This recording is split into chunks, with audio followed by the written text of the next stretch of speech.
Alors qu'elle était donnée pour complètement en faillite, la société minière de Bakwanga, MIBA, semble reprendre le poil de la bête, après un coma qui aura duré plus de 5 ans.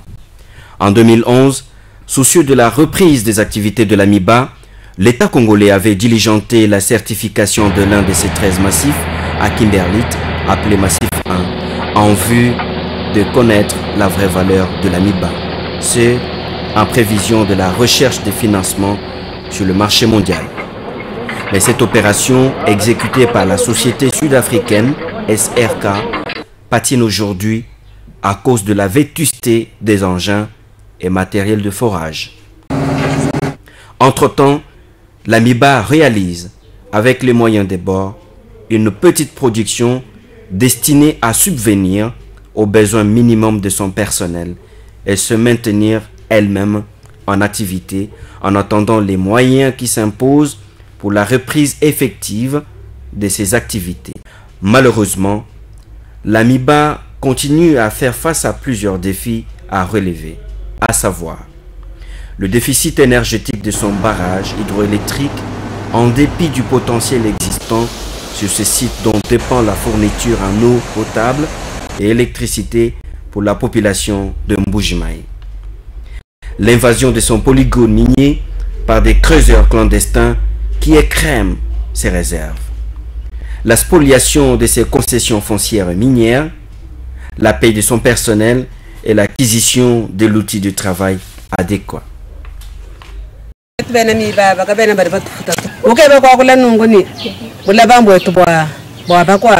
d'abord ce qu'on a fait aujourd'hui. On a tout ravagé. On va commencer à dormir en route comme des refoulés. C'est vraiment des refoulés, non? Des interventions sur le terrain spoliés par les autochtones Bakwanga, où la dernière fois, j'ai été personnellement molesté par plus ou moins 30 personnes au niveau de la pépinière de la MIBA vers l'hôpital Gonzola. M'ont vraiment mis à nu. J'avais des habits déchirés, j'étais blessé partout, frappé à coups de machette, de bâtons, etc. À l'occasion de sa mission de service en Mbuji-Mayi, M. Moïse Nkongolo, directeur de la Commission nationale de lutte contre la fraude minière, a conseillé à la MIBA de signer des contrats d'amodiation avec les groupes qui exploitent indûment sur ces concessions. À notre avis, nous vous conseillons de faire comme la Sokimo l'a fait, c'est-à-dire tout autour de vous, dans ces lois où vous savez pas gérer, signer des contrats de sous-traitance, d'amodiation, comme vous voulez, c'est dans votre prérogative, de telle sorte que au moins vous planez quelque chose là où vous perdez tout. Dans 10 ans, le chemin ne va plus exister. Ça sera fini. Ici, ça tient encore un peu. C'est une ville vive. Sinon, il est mort de dire qu'il y a des gens qui exploitent dans vos périmètres. Mais il y aura des tensions telles point que, bon, on va commencer par vous oublier vous-même, détruire l'outil que vous avez et ça sera fini. Il faut faire de sorte que la MIBA vive et qu'elle vive le plus vite possible. La situation n'est pas très bonne. Il ne suffit pas il faudrait que vous puissiez vivre. La MIBA est propriétaire de concessions minières. Les gens qui s'y trouvent n'ont pas le droit d'y être. Ce que nous avons fait, c'est les approcher pour pouvoir régulariser la situation afin que la MIBA entre en possession de ses droits et que ces gens payent à la MIBA ce qui lui est dû. Les droits payés rentrent dans les caisses de la MIBA. Et nous avons fait payer les droits de signature ou les signing fees qui sont le plus élevés de l'histoire de la MIBA.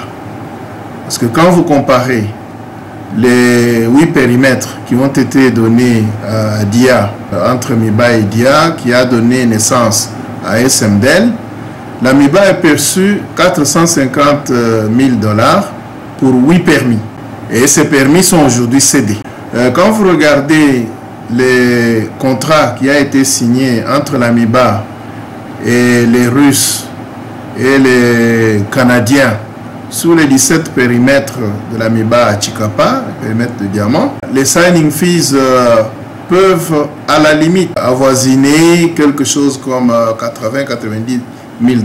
Quand vous regardez le contrat qui a été signé avec West River pour le cuivre, la MIBA n'a perçu aucun frais de signing fees. Et les loyers lui-même, de 4 000 $ par mois. Et donc, ce que nous avons fait sur le périmètre 382 sur la rivière Mbujimayi avec Sogewiz, c'est 300 000 $ pour le seul périmètre. Et on a fait payer 25 000 pour les contrats de confidentialité. Je crois que notre message est clair. Et nous l'avons fait avec tous les autres partenaires qui sont venus. Vous savez qu'on a interpellé, on a fait venir à la MIBA les Chinois qui étaient en train de monter les dragues de Sogewiz sur le Sankourou. On a interpellé Centrale Minérale qui était en train de monter une plateforme à Luisa. Il y a même des gens qui m'ont écrit des billets afin que la MIBA se retrouve. Monseigneur, s'agissant les partenaires, mais j'ai dit les partenaires doivent être sérieux et respecter la MIBA, respecter les droits de la MIBA.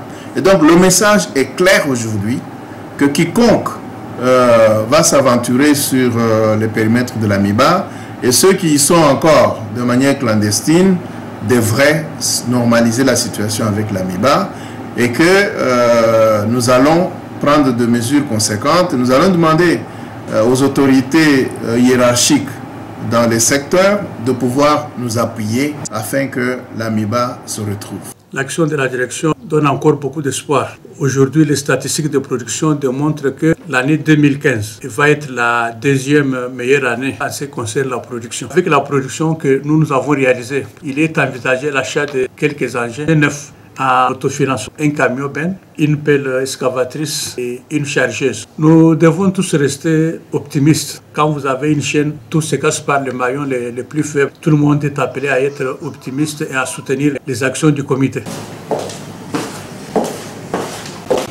Travail égale salaire. Nous avons travaillé, nous avons produit et maintenant nous avons notre salaire. En tout cas, nous sommes très contents. Si nos dirigeants actuels peuvent continuer encore avec cette initiative et ça nous fera grand plaisir et nous allons leur présenter un très bon travail sur les chantiers. Nous avons été négligés et c'est peut-être pourquoi au prix de nos cris, ils ont compris qu'à la MIBA il y a quelque chose. La MIBA, on est en train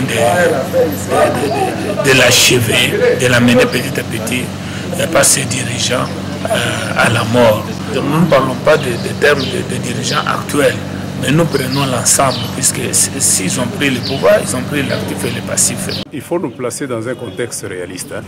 On ne mange pas les semences. Avec les recettes générées par la petite production, nous voulons cet ordre-là de priorité. Les travailleurs sont conscients de ça et ils attendent la venue de ces engins. C'est comme si dans tout ce que nous sommes en train de faire, nous ne voyons que l'actionnaire majoritaire qui est l'État congolais. Nous ne semblons pas nous intéresser à l'apport de l'actionnaire minoritaire.